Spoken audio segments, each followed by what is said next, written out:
welcome to the Roundtable. We're going to give it just a few seconds here to let the digital door open and let everybody join through the webinar today. We see the attendee count creeping up. Let's stabilize this here in a few seconds.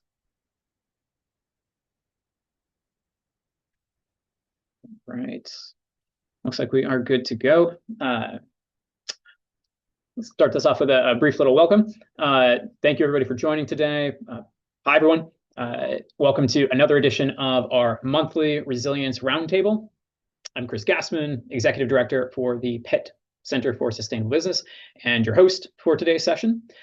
The Resilience Roundtable is an executive forum where we bring together different luminaries, executives, to talk about and tackle some of the most compelling and most impactful issues of the day. We, very importantly, disagree agreeably, right? This is a conversation space, having candid discussions about conversations aren't happening elsewhere. We focused previously on topics such as how humans and AI need to work together in the future. We've also tackled energy transition. And today we have an incredible and exciting, very relevant session on how AI will impact the world of education, both learning and teaching. With me today is my co-host, Albert Powell, Managing Director at Accenture, who helps lead their AI and data practice. He's also an adjunct faculty with us here and executive in residence here at Pitt, and on the board of the Pitt Center for Responsible Data Science. We also are continuing our proud tradition of having past luminary leaders. So our special guest joining us today, Sarah Muller, who is the former Senior Associate Dean at the University of Pittsburgh School of Business. So we should have a fun and engaging conversation on this. Before we jump into the topic itself, just wanted to share that the Resilience Roundtable is sponsored by the University of Pittsburgh School of Business Center for Sustainable Business. So our purpose, our reason for being, right, is to partner with organizations to help them innovate and implement resilience strategies to overcome these market level, societal, technological, environmental, economic disruptions that people are increasingly experiencing. And with how rapidly the world is changing, organizations need to be more ambidextrous to thrive through disruptions. So the center offers a set of diagnostic tools as well as helping your organization assess, identify, and prioritize your efforts in order to develop a roadmap to greater resilience, whether that's through a series of executive development programs or others to help equip leaders to embrace disruptions as opportunities. We're also, this roundtable is also sponsored by Accenture, right? So one of the world's leading professional services companies, helping businesses to deliver on the promise of technology and human ingenuity. Services spanning strategy, consulting, technology and operations. Accenture helps businesses thrive and reinvent themselves in a rapidly changing world while acting as responsible leaders. And the goal here is to improve the way that the world works and lives. So all that said, just as a reminder, the points of views expressed here today in today's roundtable, to keep it candid, and we take this for you all in the chats as well, that these are the points of views of the speakers and not necessarily the points of views of the organizations that they might be working with. All right, with all of that said, time for us to dive into today's topic. So education has always been about preparing people for the future. But now it's what the future looks like is changing significantly and rapidly in ways that really aren't predictable, right? So Sarah, let's start with you. When you think about AI, assistive intelligence, artificial intelligence in education, what's the first thing that excites or worries you? Well, I'm always going to start with the exciting part because to me, that's what this technology is. So one, thanks everyone for joining and thanks for hosting and sponsoring to the host and the sponsors. To me, it's not necessarily what you would think. It's if AI effectively, right, it's an efficiency tool. So we're going to get more done quicker. And whether that's quicker or with less resources, to me, the exciting part is what are we going to do with the spare time and the spare resources? From an education perspective, is it about educating more people? Is it about bringing the level of education higher? Is it about using education more on a day-to-day basis? As a university, our job is knowledge creation and knowledge dissemination. Does it also mean that we can now create more knowledge, right, and do that faster? So it's really about what are we going to do in the vacant space? Sarah, I love that. Dovetailing off that, I think this is a game changer. I think this is going to completely reinvent how we learn and what learning looks like. The faculty, the students. What gets me most excited is this concept of tailored learning. Because I think, you think in the classroom back when I was in undergrad and grad school, you're sitting in a room of whether it's 30 people or 300 people, it's the same content. Now we're able to actually go in and tailor that learning to an individual person with their unique talents, their skills. Maybe they're gifted, maybe they've got some challenges, but we can help them learn faster and more effectively. The other thing is there's been some studies showing that what typically might fit into like a 6 or 7 hour elementary classroom, with tailored learning, we can cut that down to like in half, 2 or 3 hours. So as you said, what do you do with the rest of that? Boy, talk about like experiential learning opportunities. A good friend of mine, their daughter's in fourth grade, and they're doing this type of unique pilot tailored learning, and they're spending that other 3 or 4 hours in the classroom learning about business. Fourth grade, the challenge was start a business. So his daughter came out and says, I want to do a lemonade stand. She's talking about target markets and customer profiles and inventory and customer needs. And it's like, this is a fourth grader. And they're figuring out how to do this. And they set up this little business, and they actually made like $2,000 on a weekend because they thought about how to set up their lemonade stand. I did it out at the end of my driveway and got like, $15. So it's an exciting world, and like so much is going to change here. Maybe you just said the wrong spokesperson for your product there, Albert. So along with that, so I love the idea of sort of how do you tailor, right? That's the efficiency argument. When I think through like professional athletes, right? They get their blood drawn and they have vitamins tailored to their blood. So effectively, right, they're really getting to the cutting edge. So along those lines, I think with experiential learning, I think the great thing is it drives knowledge home, and it lets you sort of get your hands dirty. It makes knowledge stick, and you also see why to apply it. So it's not just something that you read in a book and then, 5 years later, you're like, oh, you know what? That book thing might have made a difference in my last decision making. All right. So it allows you to apply knowledge. So it's not just learning for learning's sakes, it's learning to apply knowledge. The second thing I would go to is it's going to tag on to the very first question you asked me about what worries me about AI. What worries me about AI is that we will stop with the quiet moments and the pondering. We will confuse information with knowledge, right? Because we could argue that the internet has created a great access to information. Do we think that we are more knowledgeable today because of the internet, or do we just have more information? So I think the important thing that education leads in is a cutting edge, is trying to help to train people. And that goes all the way from, kindergarten or pre-kindergarten all the way up through graduate programs, and then continuing education. So it's how do we delineate between sort of information and knowledge? Because right now information is going to look like knowledge, because AI wants to make us happy and make us feel smart, right? So we have to know that. But Sarah, do you think, like I go back in my lifetime, I took differential equations, a couple of times. Do I still need to know how to do that by hand? Right? Do I still need to know how to do long division? Do I need to know how to read a map? Yeah. Right. I've used GPS. Even when GPS first came out, I still had my maps in the car, and I've gone away from that. So, what do you think are we going to rely too much on this? I worry about that too, right? Especially with some of the hallucinations and not having the critical thought to know when something comes back, is it right or not? But gosh, is it an impactful tool?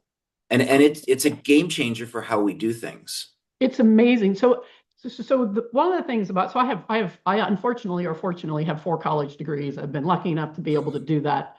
And only my last degree made me extremely confident and comfortable, because what the last degree allowed me to do was I spent 5 years studying finance. I have 3 other degrees in finance. I spent 5 years, but what happened during that time of study is that the problems became simple to me.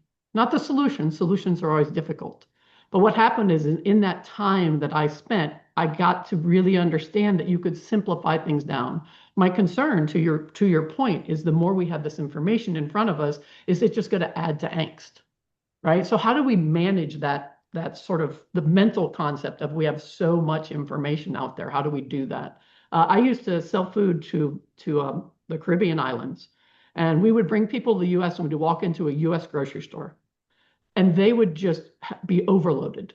Like they couldn't believe there was an entire aisle of cereal. And they would sort of short circuit because that made no sense to them. And this is sort of the example I get. So how do we help students think through the access to all of the information and then the utilization of it? And that's where that tough thing is. Yeah. Sarah, what do you think about the fact that, for instructors and faculty, and you and I and Chris, we all teach. I'm finding now that, but back in the day, if you were the Nobel laureate, you were the coveted professor, right? Now I feel like we still need that, but somebody that's really engaging, really dynamic, that's gone and done a whole bunch of research on the generative AI can get content and convey that maybe even more effectively. So, I ponder about, I think experience is still really important, the life lessons that we have. And I know when I'm in the classroom, that's what I share, and that's what students love. It's like, give me the textbook, fine, I'll read that on my own, but tell me how to apply this. Tell me about your experiences with this. What are the bear traps that are out there?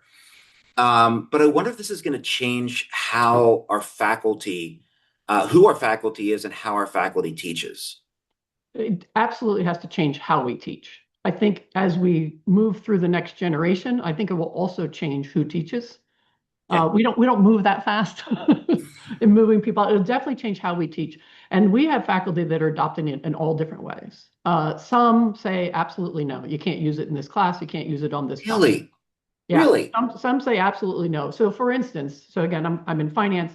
I need you to have done the math a few times so that you can tell when the math is wrong. I need to Right. develop intuition, right? Without intuition, this information never coalesces to knowledge, and it becomes even more dangerous.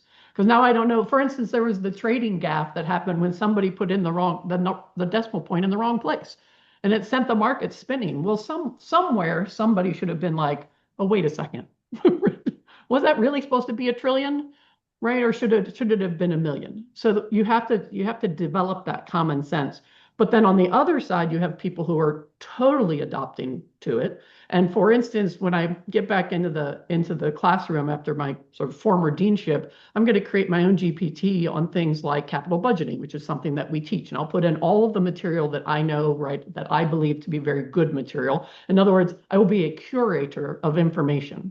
And then they have a new tool. So that'll be really my role. So rather than just being the lecturer or the one that one-on-one talks, I will curate and then enable them with this tool to get going. The other way I've seen it done really interesting in a class is that they actually have them start with ChatGPT, and then they have them be critical of ChatGPT. And they have to go figure out. So it's an exercise in being able to understand, one, it's prompt engineering, right? Understand that. But you got to be able to identify hallucinations. So they have now added these types of exercises into the classroom. I think that's brilliant, right? It's the same way with Excel, right? Which all of a sudden Excel shows up or Word shows up. You have to have new ways of working things out, and you teach those. I was lucky enough. I started when the PC showed up. I'm old enough that the PC showed up on a desk. Otherwise, it was mainframes, right? TRS-80. I had That's mine. right. Yeah. And so, Lotus 1, 2, 3. And Oh, so, yeah. what really happened is it empowered you to be more sophisticated in your modeling, to make decisions quicker, to automate some things. But also, well, you get one math error in there. Can you tell? Yeah. Can you tell? And I've taught enough. I was working, I was at SMU and I was teaching valuation. And I was talking about beginning of the period, end of the period, middle of the period on how you think about the time value of money. And it makes a big difference when you're looking at a 30-year project, right? And somebody came up to me after class and they're like, we use this software and I don't even know what it does. And I said, well, go look. It turns out they didn't know what it was doing themselves. And they actually had it set on the more aggressive number. So they were losing money in their bidding. Mm-hmm. Just as simple as that, right? Beginning of the period, middle of the period, end of the period. And you got to know those things. And by the way, as long as we can incent that knowledge, then it's great, right? Someone will get paid to go figure that out. But that's, again, information versus knowledge. We got to make Yep. knowledge. So to So make you and that I have to get, sorry, just one more quick thing. You and I need to sit down, two more quick things, three more quick things. This is exciting. You and I need to sit down and talk about creating a course for faculty for how to incorporate AI into the classroom and different strategies. Because you gave me some great ideas for my class. One of the other innovative things I've seen is, to try and get away from the, hey, just have ChatGPT do it, cut and paste it in, and you're done, right? There's tools now that go through and like will look at a Word document and look at everything that you typed in the sequence that you typed it. So it'll see if you opened it, pasted it in, and closed it. Or it'll go in and see you put an outline in, you crafted some things, you put notes, you cut and pasted things in, you refined it, you edited it. And I'm trying to figure out how to leverage something like that and then how long the students will take to get around that. But Yeah. I think It's accountability, understanding right? It's really changed accountability and learning because it used to be I yes, could just hold an exam in a classroom and put some proctors in, yeah, right? So what's accountability and learning? So it to me, it changes from when the moment that you start thinking as a human being, we have to train more about accountability because it's now easier to feign knowledge, yeah. right? It's harder to figure out who has knowledge and who has information. But And that's where so, the experiential learning, I think, comes into play because there's a question that I ask when I interview people for to get hired at Accenture. What am I looking for? Is it the piece of paper from the school, or yeah, is it proven real world experience? And it's another question I have is, I wonder if the way online learning is going now, I can get the equivalent of MBA type courses yeah. online myself, but I don't have the credential. So I'm wondering if there's going to be this move now as we interview people to better. I mean, I know you do, for coding, you do coding tests and things like that, but more ways to show that I know how to apply this than just I have the book smarts. So that's a great question, and that's what we're trying to address, right? In universities, is where do we fit? Because the world changes, and we got to figure out where we fit. But if you go back to Benjamin Franklin and one of our favorite sons here in Pittsburgh, Carnegie, information has always been fairly available in the United States. I can go to the library and I can read everything in an MBA. I can read all the studies; they were all available. I was a geek. I spent all my time when I was in junior high and high school down at the big library. It had nothing to do with the fact that there was a Pizza Hut with a Space Invader machine right next door to it. That was not involved at all. But anyway, and why did I go to school, right? Why did the university or why did my high school degree make a difference? Well, it's about the certification of knowledge. It's also someone leading you through. As much Yep. as I love like cruising through a library, and nowadays I don't do it in a library, right? I do it on my phone. um, you want someone to curate and to help you figure out what makes sense and to help you learn more efficiently. So while AI is a tool that can get you there faster, someone has to figure out how you learn, who you are, and fit it to you. Yeah. And AI is not at the way, not yet there where it's going to be able to do it. I think it's still going to take all the work behind the scenes. Again, I'm not thinking of AI as magic. I'm thinking of it as efficiency. And maybe we'll get to the point where AI, outthinks us all. Well, then I'll just go lay by the pool and be done with it. Yeah, but you go back to when the mainframes came out, when personal computers came out, and it took all the rote tasks out, right? So all the accounting stuff. Yet somehow we still have accountants, Yeah. right? And the internet came, and now I have access to all the world's information. I don't need libraries. I don't need universities anyway. Yet we still have them, right? So I think now the challenge that the workforce has is to think about how this changes my job and Yeah. figure out how to adapt with it. Because people have said like developers, programmers, we don't need them anymore. Well, I could agree with that to a point because I can just talk to my computer and build a website or write an app. But we need people that kind of, as you said, they understand that $1 million versus $1 billion math error. Yeah. They understand how to supervise or manage a team of people leveraging this. I think it is all about efficiency, where people can do much more with much less, and our productivity is going to increase here. But people have to understand it. Right. Well, it's hydraulics. I can lift something that's very heavy, and all I have to do is put my finger on the button of hydraulics, right? It's just Yep, fluids. And this is the same thing. So I think what we're trying to get across is it's not magic, it's not a panacea. It is an amazing tool. So what do you do with amazing tools? What are the pitfalls of amazing tools? Where can it lull you into complacency? How do you lever that amazing tool? Right? What does that tool allow you to do? And I with this efficiency, I want us to be more productive, because what we know about productivity is it makes the world a better place. It makes our life a little bit easier. We have time to work on medicine and health and knowledge and even leisure. Even if all you do is spend more time in leisure, that's okay too, right? These are all parts of the goal. It's really about, what do you do with that blank space? So it's not to think of it as the be all end all. It's, how do you harness the power of it? And I think once agreed. you equip students with the understanding that this is an amazing tool, not a substitute for them, you all of a sudden unleash their power. Yep. Hey, Chris, we've been riffing here a lot. Sorry, a question for you. Yeah. Just with the white space that Sarah was talking about, what are your thoughts on sustainability and resilience? Because, gosh, that to me seems to be an untapped value opportunity for businesses. I mean, going beyond the climate change and the environmental aspects, but there's real business ROI here. What are you seeing AI being able to do to help support sustainability and resilience?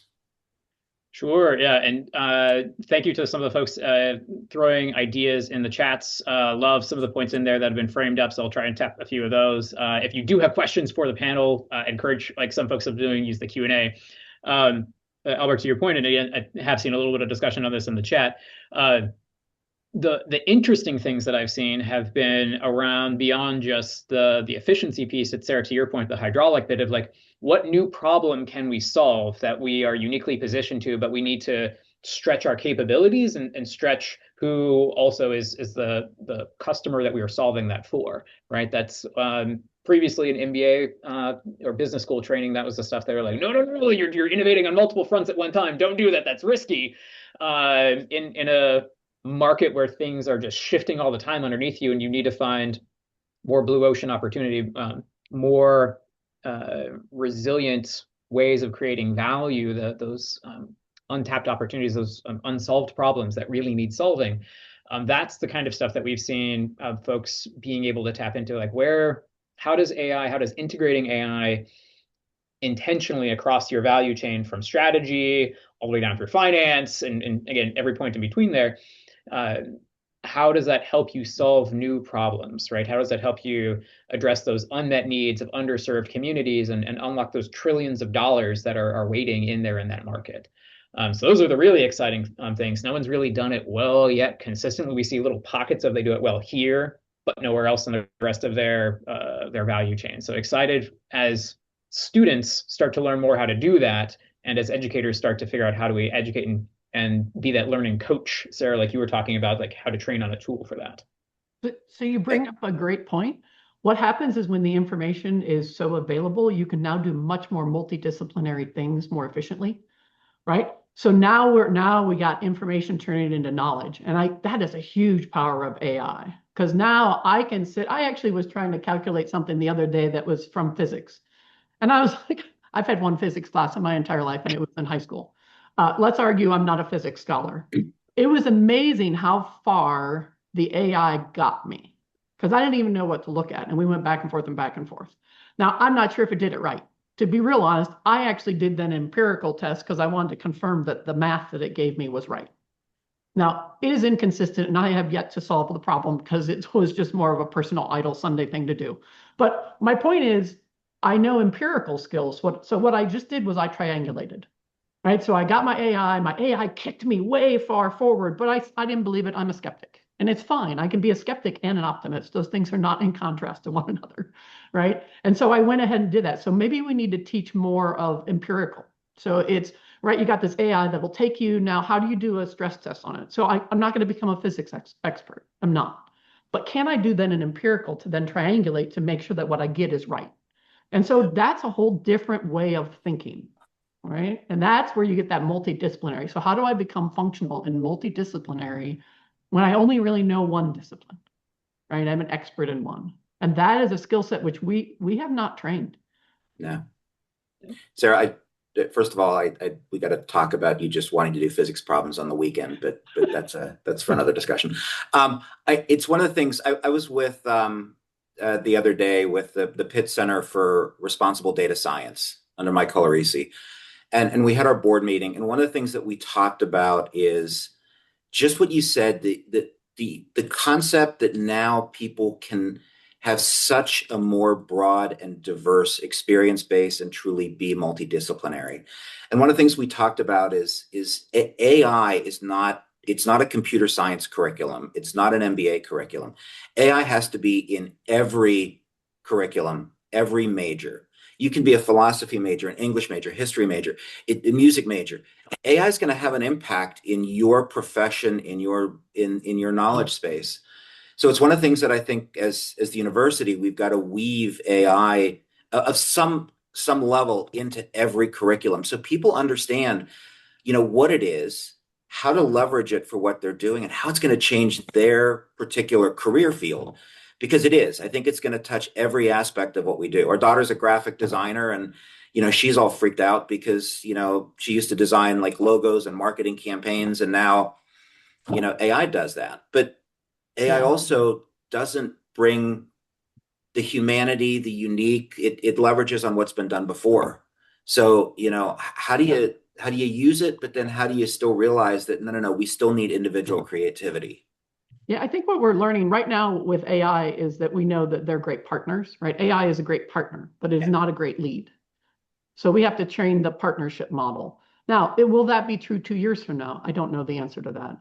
Lucky enough at Pitt Business, right, we have an advisory council, which is a bunch of head chief people. And we ask them this question, like, what is AI? Where does it fit? What does it mean? What are you seeing? How are you thinking about sourcing? How are you thinking about upskilling? There are not good answers. So this is there's a lot more uncertainty than certainty. There's a lot more question marks. So what that then means to me is that we have to create flexibility and the ability to learn.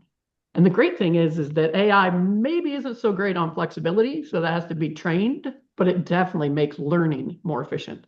So one of the things we have to train, and it's the same thing we've always done, it's learning how to learn, right? I might teach you finance in the class, but what I'm really teaching you is learning how to learn.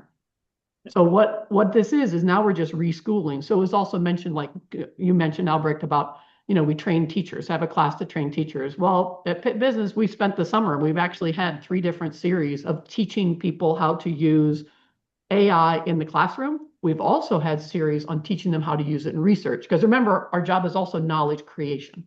What is the next forefront, right? What is that next new thing that's going to really catapult the science of fill in the blank?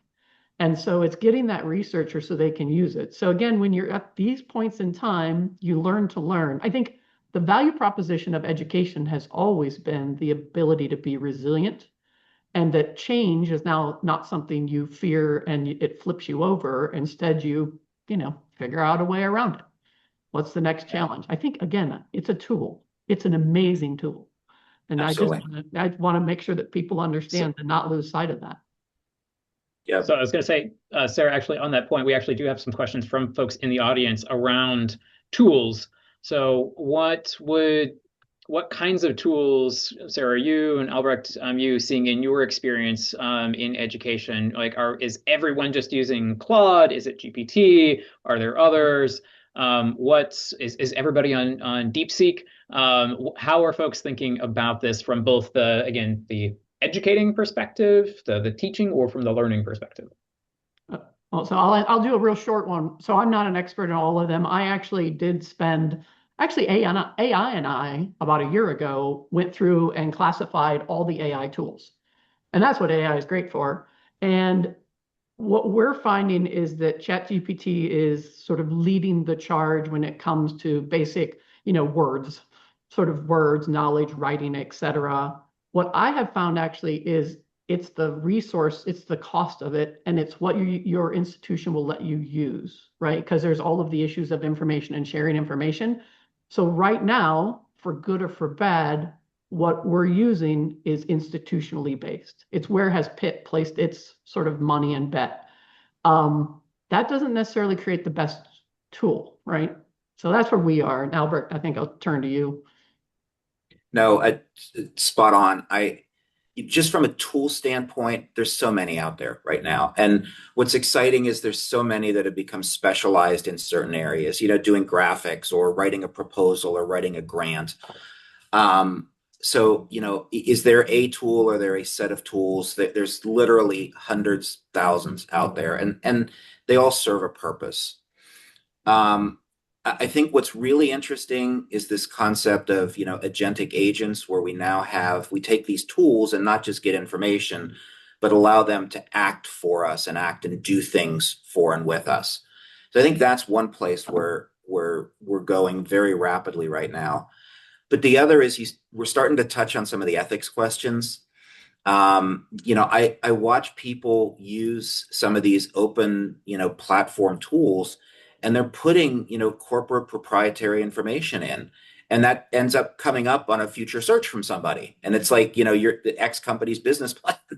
And it's like, good grief. So teaching people about the guardrails we have to have around that. And companies are very excited about getting value from these, and there's tremendous value that they can get. But, much like you're doing at Pitt, at Accenture, we've got guardrails around the tools that we use to make sure that nothing goes outside, that our people are trained to, not use personal tools, understand the concept of training data being turned off and so forth. And yeah, most businesses that we work with, they're building in-house tools, in-house LLMs, that enable them to have a level of control, but still, have access to all the world's knowledge. Yeah, and along those lines, we also have to remember whenever there's a profit motive, you're going to have bad actors. So you Sure. have to know where those bad actors could and how that information can get out. So you have to be very careful, right? You have to understand that, again, this is not nirvana that you're walking into. This is the real world. And as much as I love my AI, ChatGPT and I have great conversations because it loves me and thinks I'm smart. And and not everybody always does think that. Yeah. And it's very comforting, and you can get lulled into complacency. So I think that's another thing about sort of education and in businesses, right? Because we're training people who run businesses too, is to make sure that we're like, look, you got to use this carefully, but also understand that there's no fence that's perfect. Yeah. Yeah. So Chris, Sarah, what else do we have? Yeah, that actually tees up another point that was thrown in by the group here earlier. And folks, again, on the line, this is intended as a roundtable, a very big digital roundtable. So do continue to throw in questions into the Q&A, and we'll continue to work through those, as well as the questions that were submitted in advance. Thank you for everybody who did those. That helped tee things up. One of the other pieces in here, Sarah, to that point of that kind of responsibility for preparing people for how to think about this, it sounds like some of the participants have flagged like, yeah, our faculty at universities say that like, yes, this is a university outcome. If you go to higher ed, you should learn how to use this kind of tool. It's emerging. Similar to other kinds of learning outcomes for participating in a university degree. That's not necessarily a course outcome. So to what extent, where are we in the world of educating and teaching people? How much is it the faculty's responsibility? Like, hey, every member of the faculty or every course needs to be able to integrate this or should be integrating this, or like, yeah, some of us do, but like not all of us need to. So welcome to academics. It's a thing called academic freedom. So every faculty member gets to decide what they want to do. And what we're assuming is that they're doing it because they know their discipline best, right? And that they're our experts. So with that, what we get is we get a variety of responses and we get a variety of outcomes. Now, we're also educated. We are empirically based. So we learn. And I think what we're going to find is there's going to be a tournament. And students will pick what classes they think are the winner. Employers will pick what organizations train them best. And then we will see faculty and knowledge respond, right? We will respond in kind. So we'll set that up. At the Pitt business, we're getting more people utilizing than not. Only a handful are are not utilizing, and of those people that are not utilizing, a lot of them are in very core parts of a discipline. So when I'm teaching the intro course, right, I do need you to every once in a while pick up and do some math. Now, you don't necessarily have to do it by hand. You could use your spreadsheet, but I need you to run through some of these basic things.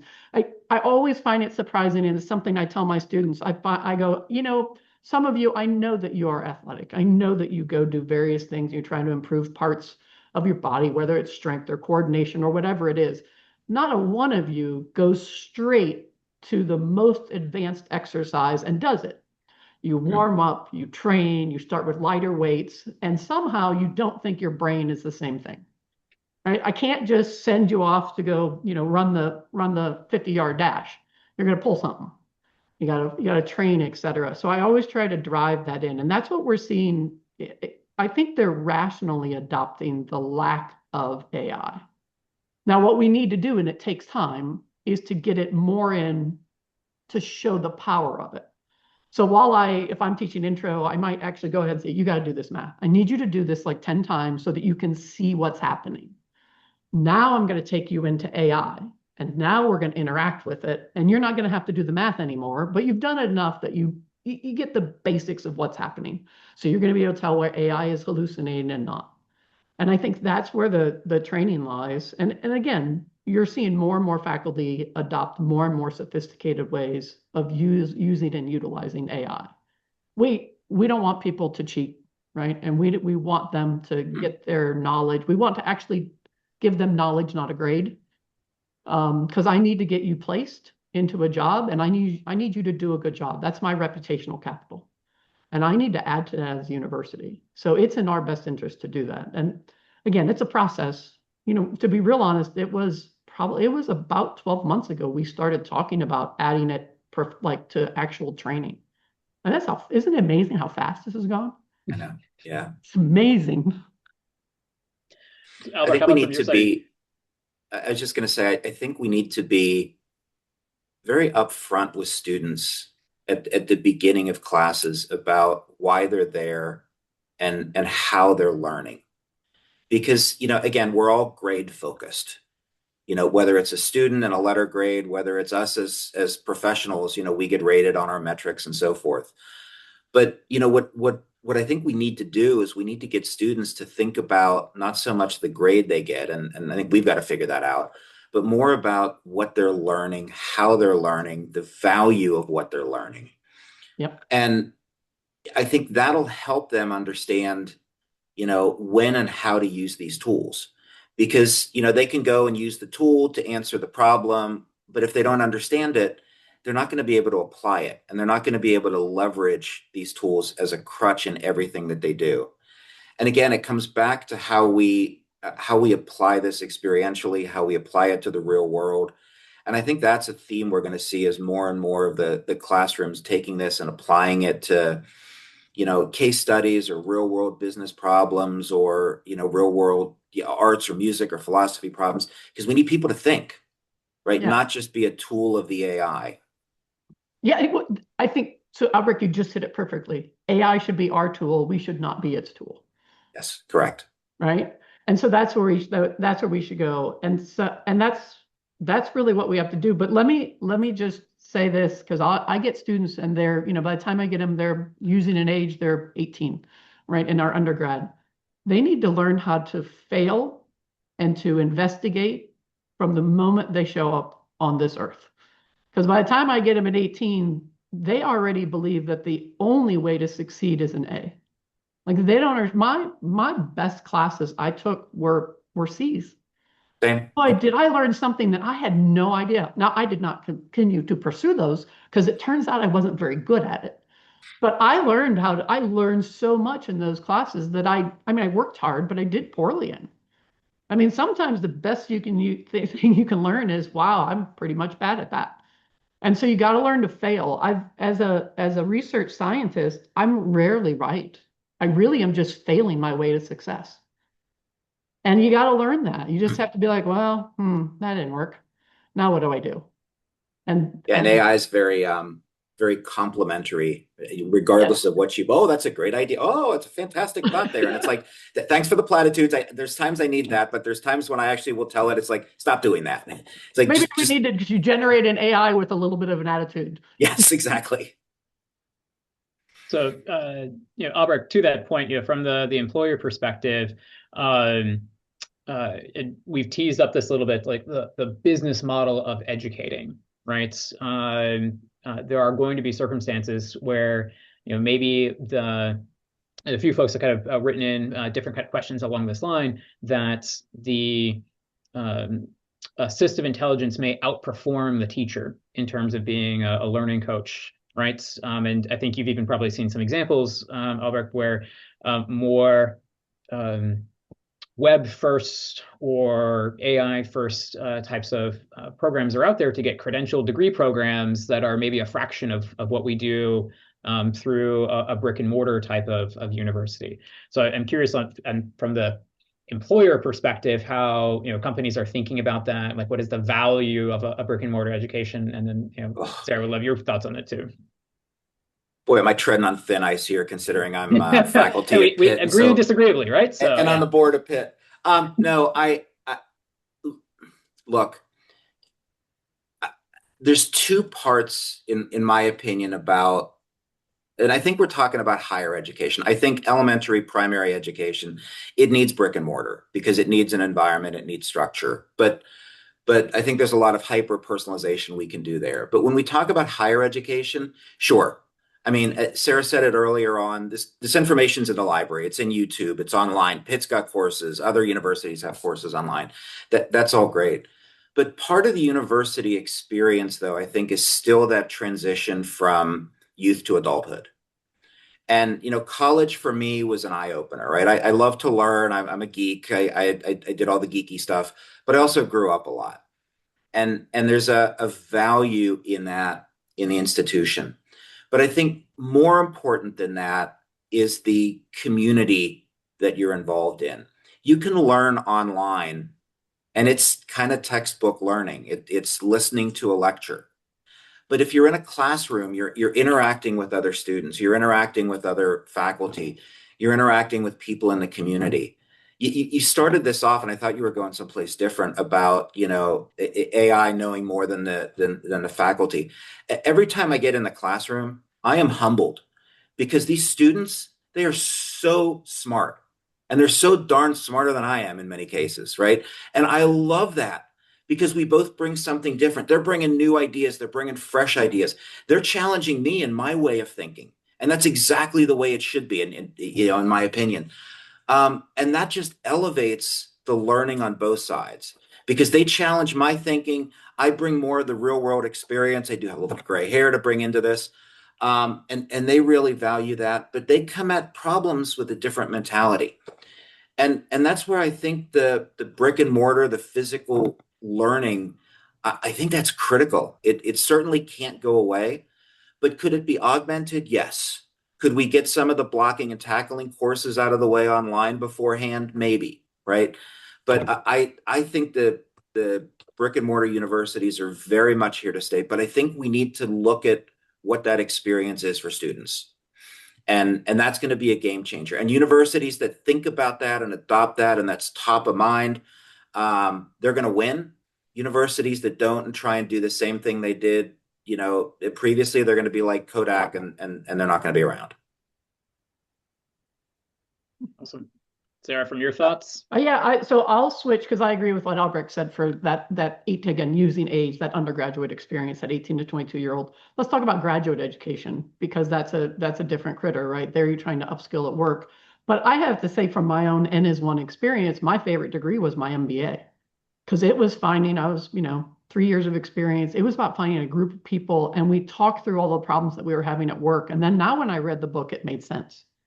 Like, I really thought that organizational behavior that I took as an undergrad was just sort of silly. And then I went out and worked, and I was like, oh, there's people. Darn those people.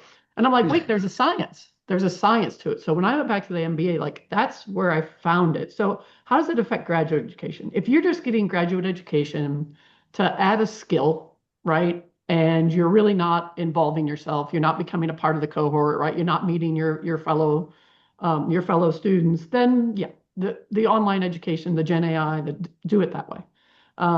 And that works. Now, there's a question out there that says, can Gen AI replicate the classroom? Well, I have my Meta VR headset, and I love to go golfing in Tahiti, right? And I can do that. But as society, so here's the harder question. As society, what do we want, right? Do we want all of us to basically just be plugged in and never leave our home? And we live in that virtual world? Or do we want you to be unplugged? So a part of this is there's always an efficiency argument, right? But a part of it is also, what do we want? So as a society, what do I want the person living next to me? What do I want their experience? How do I make the world around me a better place? Not just from a knowledge perspective, but in just being a good neighbor. Is it that you're only plugged in? These are for greater minds. This is where we need the philosophy majors to talk about, right? And they can think through this. So I think the big change for me is in graduate education, in something that you're just taking remotely and you're just doing it to add a skill set, and you're looking for a little bit of discipline and a little bit of guidance. So you for some reason, you're not going to go to the library and just read about it, right? And where do we do it there? I think that's where we could really make some inroads in utilizing inefficiency. Now, the other thing is, remember, the goal of a university is knowledge creation, and we subsidize that through several methods. In a business school, we use the tuition model to subsidize knowledge creation. And graduate programs are one of our products that really help us to pay for our knowledge creation, right, goal of our research. So now what happens? So if we take that away, how do we subsidize research? One, is it valuable, right? Two, if it is valuable, now where do we do it? Because we have this tuition model. So now you're in the business of higher education, and that's a struggle. That is a real struggle as to what to do and how much we have. Exactly. Sarah, you reminded me, to your point about MBA education, that was one thing that was pointed out to me in my own experience, was that you're going because you're trying to learn a thing, you're trying to develop a competency, and if you need to be handheld, then great. There's lots of different ways to do that. If you're trying to build a network, if there's a field that you're trying to transition into, then you're going to the institution that is more well known for developing people for that field, that function, that industry, what have you. There was, I know, Sarah, you've been talking a lot about the mission efficiency that AI can provide in a variety of ways. So not just like, hey, we're doing great things, but like, hey, we're able to do this thing more efficiently. I have to pass on the question that came in from registration was, how are universities planning on passing on the cost savings that AI promises back to those students attending universities? Again, so like back to that kind of business model, the business of education. Is there a world where that exists? How does that look like? Well, so I think the question is, what are we trying to do with the education, with the knowledge? So let's pretend that, I think, Albrecht, you did 6 to 2, right? It was 6 hours, can now be 2 hours. So if I take that same proportion, a 4-year degree can now be whatever, a year and a half. Okay, so we could get into the same place they are in a year and a half, and that would make it obviously significantly cheaper, right? That you would have a year and a half. Is that what you want to do? Do you want to keep the knowledge level the same? Or do you want to progress their knowledge farther? So in other words, is the 4 years, again, pretend 4 years, is that what you hold constant, or do you hold the knowledge constant? And so I think it's somewhere in between, by the way. I don't think it's the year and a half, but I'll be real, I am a very frugal person and very Midwestern in my thinking. And if all you really want is that knowledge and you can get it in a year and a half instead of 4, and it's most important for you to get out in the workspace and be working or taking care of your family or whatever it is that you do, then you need that opportunity. But there's also people that will benefit from putting the pin, let's hold the 4-year constant. They'll also benefit from that extra 2.5 years, right, of doing all of these experiential, thinking about Absolutely. research, thinking about application. So I think what this really does is it just changes the portfolio of products that we have, right? So now I can offer sort of a low cost, no bells, no whistles, here's the knowledge. Boom, certify it. Now I can offer the middle cost, right? Now make that the 4-year model or whatever you want.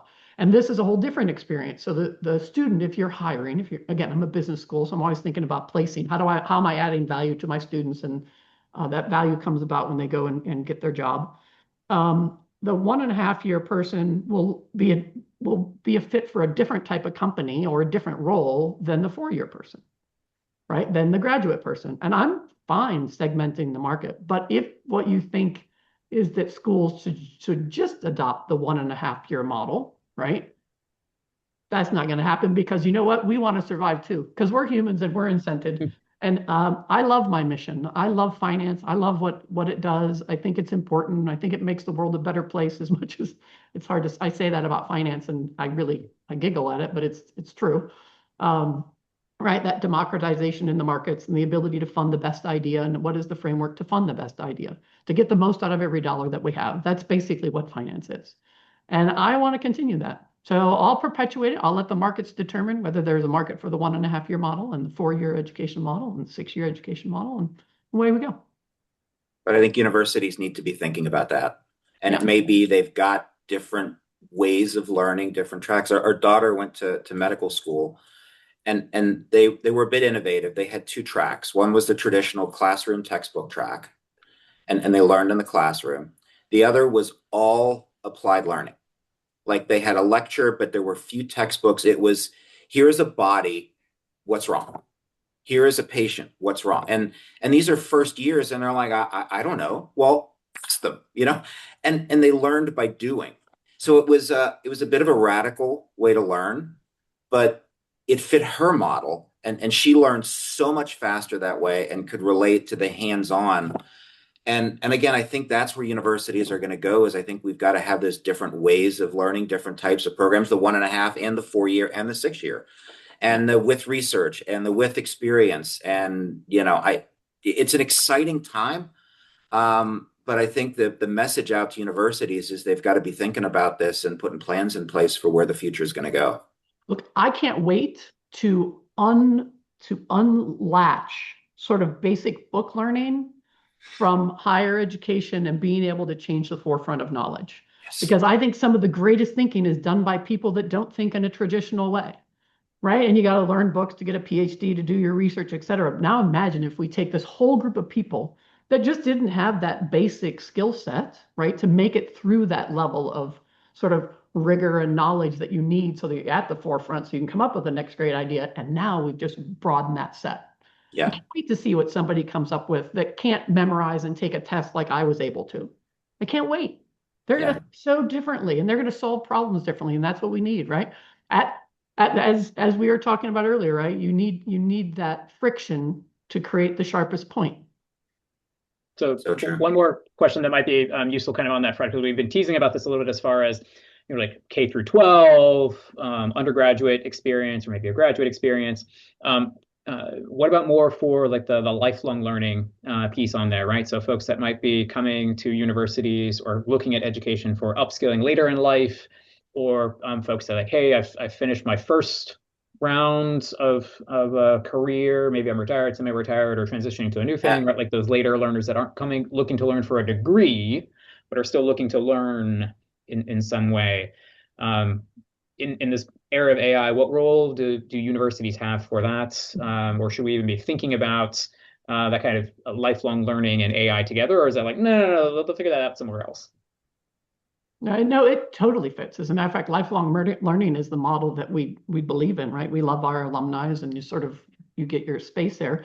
I think number one is that what we need to do in higher education is they need to come back to us so that 2 years from now, when AI doesn't look at all like it looks right now, that we can train them again to learn what it is. So basically, our job is not about curating the knowledge of a field. It is about curating the knowledge of knowledge acquisition.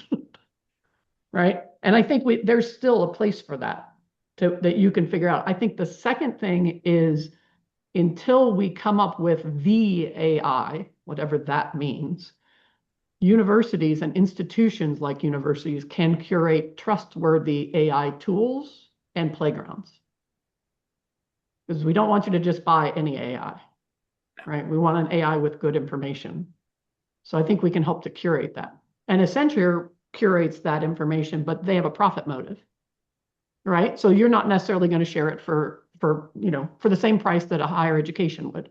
But that's just the model, right? That's just the model. I write a paper and the first thing I do is I tell the world about it. Yep. I was smart and I wanted to make money off it. I wouldn't tell anybody. Right. Oh my God, we could go on for another 2 hours. Chris, we should think actually about in January of doing a follow-up to this, continuing with education, continuing with some other some of the partners that are out there that are doing some of the online learning. And, you know, Sarah, maybe we get you back and we talk about online versus brick and mortar, things like that. But I mean, gosh, you know, data AI agentic, it's touching all parts of our lives right now. And you know, Chris, I know one of the things you and I talk a lot about is this ever-changing dynamic world, geopolitical events, AI coming in, increasing customer demands. You know, we've got to be a whole lot more, you call it resilience, we call it reinvention, right? Yeah. And, you know, I know at Accenture, we focus on helping companies reinvent themselves, look at the future, be more nimble. But can you talk for a minute just about the Pitt Center for Sustainable Business? I mean, it's such a great organization, backed by academia, backed by research, backed by real world industry experience, backed by, you know, partners like us that like to work with you. But tell us a little bit more about what the center does and how what you do ties in with this resilience and reinvention. Sure, Albert. And yes, love the reinvention points. We talk a lot here around given the chaotic ambiguity of the modern economy, how organizations are needing to evolve, to transform, right? And so love, this was an amazing session and a lot to think about here in education. And the implications of that, not just for the workforces, but also and the businesses out there, but also families, right? The individuals in that. So to your question, Albert, here at the center, right? So again, we're focused on helping those leaders and organizations to innovate and implement those more profitable strategies to address complex business challenges, right? And in order to do that, four main ways that we'll go through that we've talked about with folks before and really developed in partnership with organizations like Accenture, right? So there's our diagnostic, the Resilient Organizational Architecture Diagnostic Road tool, right? That over 200 senior leaders have been utilized by a number of organizations around the world. Really to assess, hey, what's that musculature of the organization to be resilient in today's era. We've had several executive development programs that help build on that diagnostic and help folks, to Sarah's point around how do you think in this kind of way, in this more chaotic and ambiguous kind of world? How do you lead more effectively on that, since the tools that you have for a more stable environment are no longer sufficient? We've got not done the Accenture level of things, but we do have our own advisory service of practices to help people build those kinds of business models. To say, yeah, I understand, but like I need somebody to help to make this pencil, right? And then finally, like today, we have that community of practice of really bringing everybody together and really connecting across private, public, academic, and social sectors to discuss, to collaborate, and build that capacity to learn from each other through these increasingly existential disruptions that we're experiencing, whether that's energy transition, the artificial and human intelligence integrating together, and again, and more. So really looking forward to Albert, the conversations that you teed up for January. That would be brilliant. I'm excited for that. And if you do have any further questions, on there on folks, I think we can pull up our contact info for everybody. Feel free to reach out to myself. Feel free to reach out to Albrecht. Feel free to reach out to Sarah. Happy to do that. And then if anyone is interested in joining us for those programs here at the center, by all means, we do have our energy transition program coming up in February. We'll make sure to send the links out for that, as well as the next public convening that we have coming out in April, the Sustainable Business Forum. Otherwise, looking forward to seeing folks at the Resilience Roundtable in January. Thanks, Sarah. Thanks, Chris. Thank you. Great session. Thanks, everybody who participated in all your questions. Yeah. Have a great day. Thanks. Thanks all. See you. Bye.